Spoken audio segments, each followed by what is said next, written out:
എന്നെയും നിങ്ങളെയും ഉയർത്തി മാന്യനാക്കുന്നൊരു ദൈവമുണ്ട്. എവിടെയും ദൈവം പുറകിലാക്കത്തില്ല. ഇവിടെ ഇരിക്കുന്ന നമ്മളോട് ചിലരും പറയില്ല, നിങ്ങൾ എവിടെ പോവാണ്, പ്രാർത്ഥിക്കാനായി കുറെ ആയല്ലോ പോയിട്ട്, നിങ്ങൾ എപ്പം നോക്കിയാലും പ്രാർത്ഥനയാണല്ലോ, എന്നിട്ട് നിങ്ങൾക്ക് എന്ത് ഗുണമാ ഉണ്ടായത്? കൃത്യമായി എഴുതിയിട്ടുണ്ട്. യാബസ് നന്നായി പ്രാർത്ഥിക്കുന്ന ഒരാളായിരുന്നു. പ്രാർത്ഥിച്ച യാബസിനെ ദൈവം എല്ലാവരെക്കാളും ഉയർത്തി നിർത്തി. ഇന്നും അത് സംഭവിക്കുന്നുണ്ട്. എന്റെയും അനുഭവമാണത്. പ്രാർത്ഥിച്ചതിന്റെ പേരിൽ പലരും കളിയാക്കിയിട്ടുണ്ട്.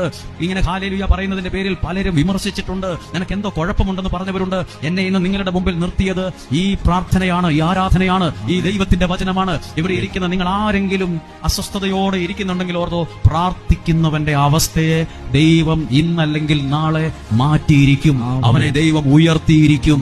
ദൈവം ഉയർത്തും. അതുകൊണ്ടല്ലേ ഞാൻ ഇവിടെ നിൽക്കുന്നത്. ഞാനിവിടെ നിൽക്കുവോ? എന്നെ എന്തിനു കൊള്ളാം? എന്തിന് എല്ലാ സ്ഥലത്തും അവഗണന അനുഭവിച്ചിട്ടുള്ള